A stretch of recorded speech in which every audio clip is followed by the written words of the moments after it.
Welcome back to News Geelong on this June winter evening.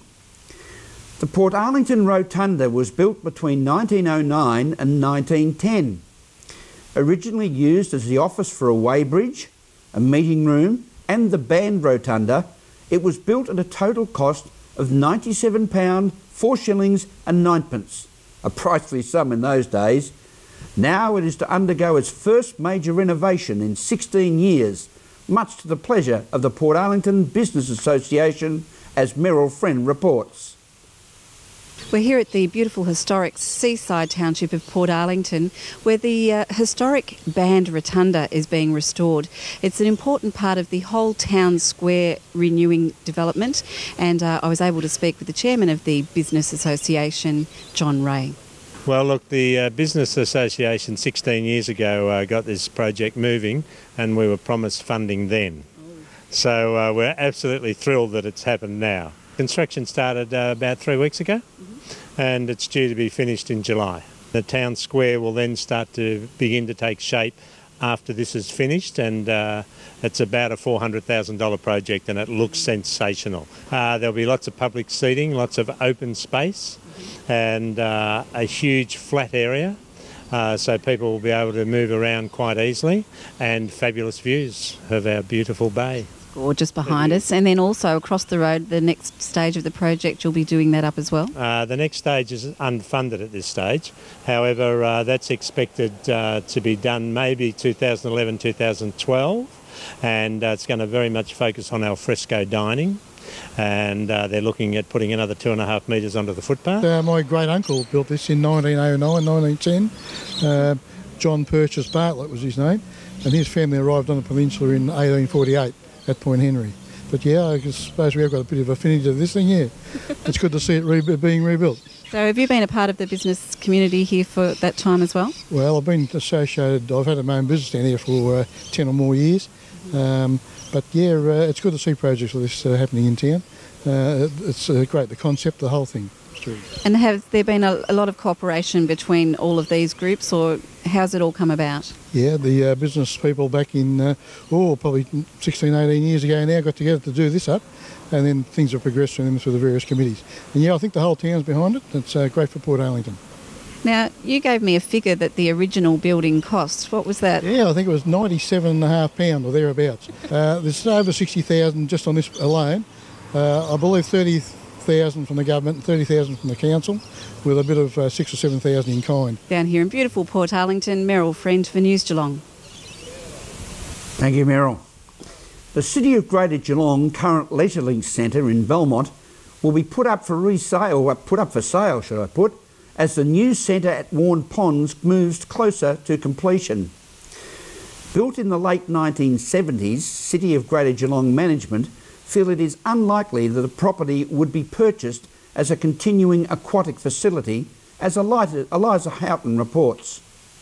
Now, for those of you who haven't heard, the Geelong Leisure Link Centre is up for sale. Now we have a little bit of a look inside there, as well as the new centre that's due to open end of August. Now, Darren, this place is for sale. It's been a little while in the making. How long's Leisure Link actually been here for? Well, we just celebrated our 20th anniversary just recently, so I think if you look back, it's been extended a number of times, but 20, 25 years it's been in existence. It's a little bit sad to see it go, but the new one's opening up soon. Can you tell us what the plans are for this place? Like, can anyone buy it? Yeah, anyone. I guess anyone can buy it with a few dollars. Council have put out an expressions of interest for anybody who might be able to use this site. It's a fantastic site. It's very, very big, and obviously if you win the tender and council thinks the land's going to be used appropriately, then that could be a good thing. The centre's going to be about double the size of what it is here. So the gym is about 730 metres square.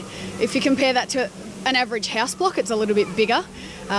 Here is busting at the seams, so there's plenty of room at the new site. The pool is double the length. It's a 50-metre pool with a movable boom, so you can move it into the middle and split it into 2 pools or have it as one giant pool. There's also a winter garden that has play equipment for little toddlers right through to 90-year-old people who want to jump on water slides and have a bit of fun. Beautiful. Now, the centre was supposed to open a little while ago, as most Geelong residents know. When is it going to open? Look, we're aiming for the end of August. As you can see, the new Leisure Link is popping up quickly behind me with the water slide and the gym facing us. Now, it's going to be completed, as you heard before, end of August. So sign up, get a membership, and we'll see you down here at the new Leisure Link in a month's time. Eliza Houghton, News Geelong. Thank you, Eliza. And that's right, the City of Greater Geelong is planning for the new Warren Ponds Leisure Link to be opened in August this year, with the most comprehensive centre of its type in regional Australia. And News Geelong will keep you posted on these developments. Former ABC television presenter Sarah Henderson has been pre-selected by the Liberal Party as its candidate for the local federal marginal seat of Corangamite at the next federal election. And Sarah speaks with Meryl Friend regarding some of the issues involved in the campaign to win back the seat of Corangamite. I'm here in Belmont High Street at the Liberal House Geelong, where we're able to speak with the Liberal candidate for Corangamite, Sarah Henderson, about some latest figures on the Rudd government's promises.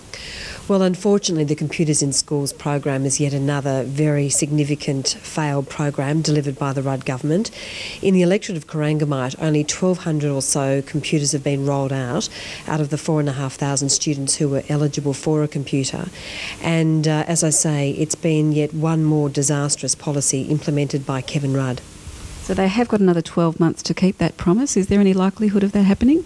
Look, there really isn't. They've only rolled out a quarter of the computers that they said they would roll out. There's been nearly $1 billion blowout in the program.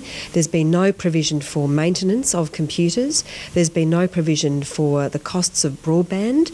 So what we're seeing here is a program that was not properly thought through, a program that hasn't been delivered, and ultimately a program that has failed.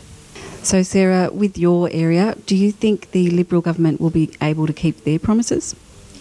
Look, keeping promises is very, very important, and what we've seen with Kevin Rudd is fundamentally a Prime Minister who has overpromised and substantially underdelivered, and the Australian people have turned their back on Kevin Rudd as a result.